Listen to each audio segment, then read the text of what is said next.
جناب engineer Amir Muqam, adviser to the prime minister on national heritage and cultural division, اور federal secretary محترمہ فرینہ مظہر صاحبہ نے 13 ستمبر کو اکادمی ادبیات پاکستان کا دورہ کیا۔ جناب امیر مقام صاحب نے اکادمی کے لان میں پودا لگایا۔ ایوان اعزاز کو دیکھتے ہوئے انہوں نے اس بات پر اطمینان کا اظہار کیا کہ ہمارے قومی ہیروز کا امیج احسن انداز سے اکادمی پیش کر رہی ہے۔ فیض ایڈیٹوریم کو دیکھنے کے بعد چیئرمین اکادمی ادبیات پروفیسر ڈاکٹر یوسف خشک نے انہیں وہ جگہ دکھائی جہاں جلد ہی قومی زبانوں کا ایک شاندار میوزیم بنانے کی منصوبہ بندی کی گئی ہے۔ چیئرمین صاحب نے انہیں اکادمی کے موجودہ اور مستقبل میں ہونے والے پروجیکٹس پر تفصیلی بریفنگ دی۔ ان زبانوں کو سیکیور کرنے کے لیے آگے بڑھے ہیں اور اس میں ابتدائی مرحلے میں ہم نے 5 زبانیں جو ہے ان پہ پروجیکٹ دے بھی دیا ہے، اور انشاءاللہ اس میں آنے والے 50 اتنی سروائیول ہم ان کو دے سکیں گے کہ آنے والے 50 سال تک ان زبانوں کو کوئی خطرہ نہ ہو۔ خوشی کی بات سر آپ کے ساتھ یہ شیئر کروں کہ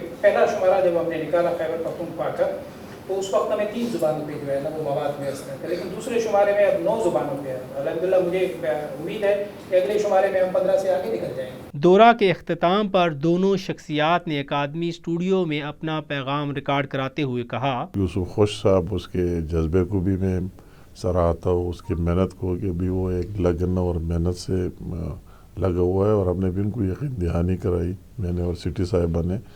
کہ اس کار خیر میں اور اپنے ماضی کو زندہ رکھنے کے لیے ہم سے جتنی تعاون اور مدد ہو سکتی ہے انشاءاللہ تعالی ضرور کریں گے۔ سے ہم واقعی بہت خوش ہوئے ہیں یہ دیکھ کے کہ جو ہماری زبانوں کی پروموشن ہے اور جو کلچر کی ہماری آپ روایات کو آگے لے کے جا رہے ہیں، آرٹسٹس کو، لٹریری لوگوں کو سپورٹ دے رہے ہیں، وہ ایک بہت ہی خوش آئند بات ہے۔